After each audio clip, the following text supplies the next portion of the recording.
Hello everyone, इस video में हम इकोनॉमिक्स के क्वेश्चंस की बात करेंगे जो कि लास्ट 3 इयर्स में यूपीपीसीएस में पूछे गए हैं। शुरुआत करते हैं 2022 के पेपर से। तो पहला क्वेश्चन फार्म सब्सिडी पे था। ये कॉन्सेप्ट बेस्ड क्वेश्चन था जहाँ पे 4 स्टेटमेंट्स दिए हुए थे। This was based on direct and indirect subsidies और इजी क्वेश्चन था। अगर आप कॉन्सेप्ट आपका क्लियर है तो ये क्वेश्चन आपसे हो जाएगा। 4 स्टेटमेंट्स उसमें दिए हुए थे, ठीक है। फिर रर्बनाइजेशन किसने इलेबोरेट किया, इसको रूरबनाइजेशन बोलेंगे या रर्बनाइजेशन पता नहीं, मतलब रूरल और प्लस अर्बनाइजेशन का जो मिक्सर होता है। तो इस टर्म्स को किसने दिया था, इस पे बेस्ड ये क्वेश्चन है। फिर उसके बाद मैच द फॉलोइंग का एक क्वेश्चन है जहाँ पे रिवॉल्यूशंस दी हुई हैं और ये किनसे संबंधित हैं, ये जैसे कि गोल्डन, येलो, ब्लैक, और दूसरे साइड में बहुत सारी चीज़ें जो फसल है उनसे संबंधित नाम सारे, जैसे ऑयल सीड, मस्टर्ड हो गया, ठीक है, ये सब चीज़ें।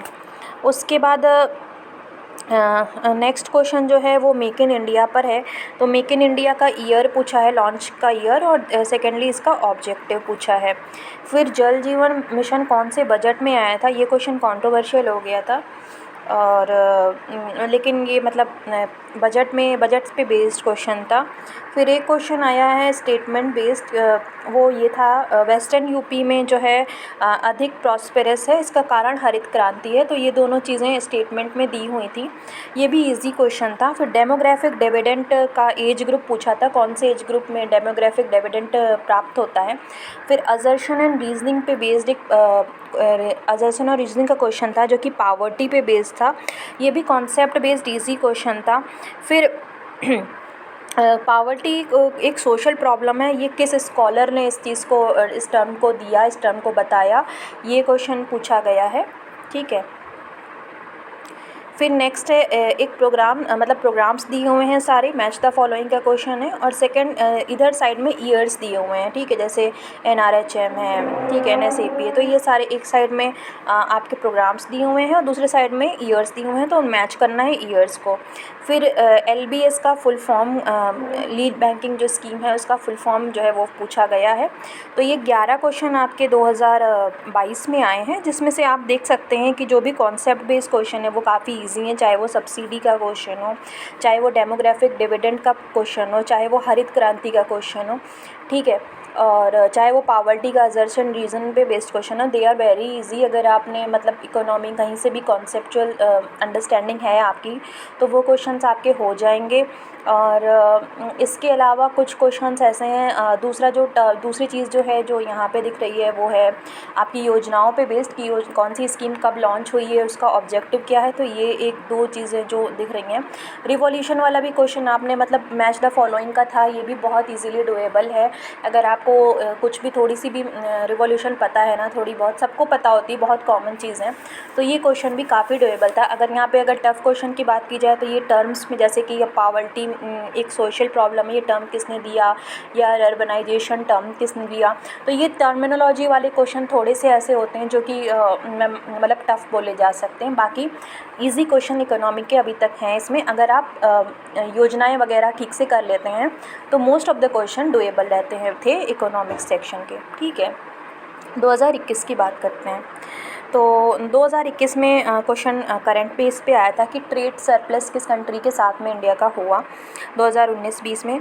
सुगम्य भारत अभियान से किससे रिलेटेड है, ये क्वेश्चन स्कीम बेस पे आया था। फिर BSE में कितनी कंपनी हैं जो कि ब्लू चिप कंपनीज लिस्टेड हैं। फिर अर्बनाइजेशन में एसेलरेशन स्टेज कब होती है, ये क्वेश्चन पूछा है। फिर एक तरफ स्कीम्स दी हैं, अगेन मैच द फॉलोइंग का क्वेश्चन है, स्कीम्स दी हैं और दूसरी साइड में ईयर ऑफ लॉन्च दिया है, तो उनको हमें मैच करना है, ठीक है। फिर क्वेश्चन है इन कुछ एलिमेंट्स दिए हुए थे जो कि रूरल कम्युनिटी के नहीं थे, उन्हें हमें पहचानना था कि इनमें से क्या ऐसा एलिमेंट है जो रूरल कम्युनिटी का नहीं था। इसको आप एक्सप्लिसिटली कहाँ ही पढ़ेंगे, अगर आप थोड़ा सा कॉमन सेंस से लगाएंगे तो ये क्वेश्चन भी हो जाएगा। फिर यूनियन बजट पे क्वेश्चन आया था कि नया एग्री लेवी जो है वो किस प्रोडक्ट पे लगाया, कितने प्रोडक्ट्स पे लगाया गया है, ये क्वेश्चन था। फिर इन्फ्लेशन पे एक असर्शन रीज़न बेस्ड क्वेश्चन था, that was also doable. Inflation पे बेस्ड क्वेश्चन था। फिर हेडलाइन इन्फ्लेशन कैसे मापी जाती है, ये क्वेश्चन था बेसिक सा इन्फ्लेशन पे।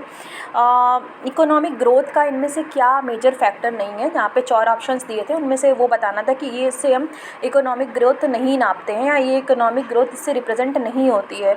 तो ये जो क्वेश्चन था आपका कॉन्सेप्ट बेस्ड और कॉमन सेंस का क्वेश्चन था, इसको आप ऐसे कहीं से बुक में नहीं पाएंगे, ये आपके सीधे सीधे कॉमन सेंस का क्वेश्चन था।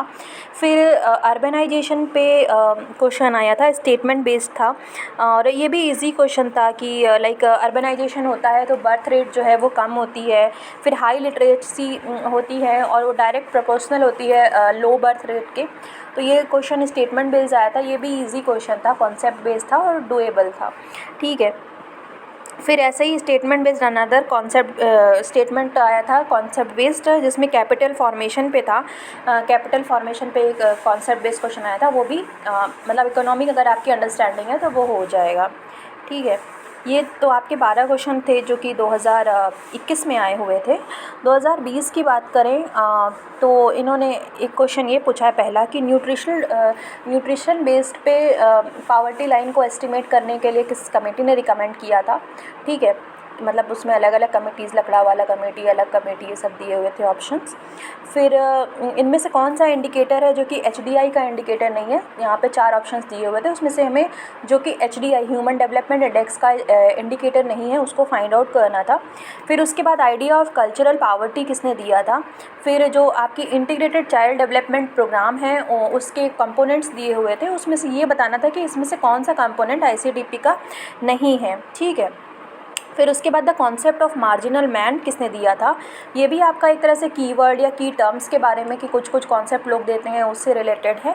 फिर उसके बाद अदर्सन रीज़न का बेस्ड क्वेश्चन है कि अहमदाबाद जो है वो सबसे ज़्यादा लार्जेस्ट कॉटन टेक्सटाइल वहाँ पे होती है और इसका कारण ये है कि कॉटन ग्रोइंग रीज़न है, तो ये भी ईजी क्वेश्चन था, वेरी मच डूएबल क्वेश्चन है। फिर उसके बाद नेशनल इंफ्रास्ट्रक्चर पाइपलाइन पे अदर्सन रीज़न बेस्ड क्वेश्चन था जो कि करंट बेस्ड था। फिर ईज़ ऑफ डूइंग बिजनेस पे एक क्वेश्चन, 2 स्टेटमेंट्स दिए हुए थे, उसमें से फाइंड आउट करना था। एंड फिर उसके बाद हमारी अगेन ये क्वेश्चन हम देख रहे हैं लगातार 3 साल से हमें दिख रहा है कि एक तरफ स्कीम दी है, दूसरी तरफ लॉन्च ईयर दिया हुआ है और हमें स्कीम्स की और लॉन्च ईयर्स को मतलब उनके कौन से ईयर्स में लॉन्च हुआ है वो पहचानना है। ठीक है, मैच द फॉलोइंग में पूछते हैं। फिर नेशनल पेंशन स्कीम आपकी जो रिटेल ट्रेडर्स हैं उनके बारे में 4 स्टेटमेंट्स दिए हुए थे और उन 4 स्टेटमेंट्स में आपको फाइंड आउट करना था, तो ये आपकी करंट बेस्ड हो गया। फिर निधि एक स्कीम है, निधि स्कीम के ऑब्जेक्टिव के बारे में दिया था और सेकेंडली उसका कुछ डेटा दिया हुआ था कि इसमें 20 स्टूडेंट शामिल होंगे, तो ये क्वेश्चन था स्कीम बेस्ड आपका। फिर बजट बेस्ड एक और क्वेश्चन आया था, बजट बेस्ड क्वेश्चन था कि रूरल डेवलपमेंट से रिलेटेड था, मतलब असर्शन दिया हुआ था कि कुछ एरियाज़ मतलब रूरल डेवलपमेंट पे फोकस है और उसके लिए 16 एक्शन प्लान निकाले गए हैं, तो असर्शन रीजन में के फॉर्म में एक बजट का क्वेश्चन पूछ दिया है। फिर travel and tourism competitive index कौन निकालता है। फिर क्रोनोलॉजिकल ऑर्डर में फॉर्मेशन दिखाना था, मतलब कौन से जो संस्थाएं हैं जैसे नाबार्ड है, ठीक है, किसान क्रेडिट कार्ड कब आया, रूरल रीजनल रूरल बैंक्स जो होते हैं वो इंडिया में कब शुरू हुए, तो इनको एक क्रोनोलॉजिकल ऑर्डर में लगाना था। फिर स्किल इंडिया कैंपेन के बारे में पूछा था, उनका जो ईयर क्या है, 2 स्टेटमेंट देते हैं, एक स्टेटमेंट में ईयर और दूसरे स्टेटमेंट में ऑब्जेक्टिव, तो ऑलमोस्ट 15 क्वेश्चन है। अगर हम ट्रैवल एंड टूरिज्म में कॉम्पिटिटिव इंडेक्स को हटा दें तो 14 हुए, तो ऑलमोस्ट 15 क्वेश्चन आपकी इस ईयर में आपको इकोनॉमी के दिए। तो अगर हम इन तीनों साल का एक जस्ट निकालें, तीनों साल का एक ओवरव्यू निकालें इकोनॉमी का, तो ये हमें निकलता है कि भाई असर्शन रीज़न टाइप के क्वेश्चन या जो कॉन्सेप्ट बेस्ड क्वेश्चन आते हैं, अगर आपकी इकोनॉमी की अंडरस्टैंडिंग अच्छी है, आपने NCERT पढ़ रखी है या मृणाल के कोई वीडियो दे रखे हैं या कहीं से कोई भी किसी एक अच्छी बुक से आपने पहले से पढ़ रखा है, तो दोस्त क्वेश्चन आपके लिए बहुत ईजी होंगे, बहुत टफ नहीं होने वाले हैं। कॉन्सेप्ट बेस्ड क्वेश्चन में कुछ भी टफ नहीं पूछते हैं वो। ठीक है, सेकेंड जो चीज़ जो इकोनॉमिक्स में फोकस की जा सकती है वो है स्कीम्स के ईयर्स, चाहे वो स्कीम आपके करंट गवर्नमेंट की हो, जैसे कि आपकी जनधन योजना हो गई या जन आरोग्य मिशन हो गया, आयुष्मान, तो ये वाली हो, या फिर चाहे वो ओल्ड स्कीम हो जैसे कि integrated child development programme, mid day meal योजना हो गई, दोनों ही केसेस में उनकी ऑब्जेक्टिव्स, उनके फीचर्स और उनके ईयर मतलब कब लॉन्च हुआ, ये चीज़ें हमें देखनी चाहिए।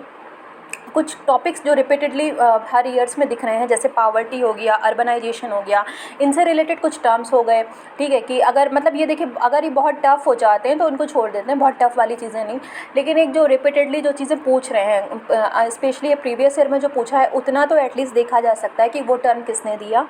फिर पावर्टी लाइन्स, जो भी अलग अलग पावर्टी एस्टिमेट्स के लिए कमेटी बनी थी, अलग कमेटी, लकड़ावाला कमेटी, इन सब ने किन किन बेसिस पे बताई चीज़ें, वो थोड़ा सा देखना चाहिए।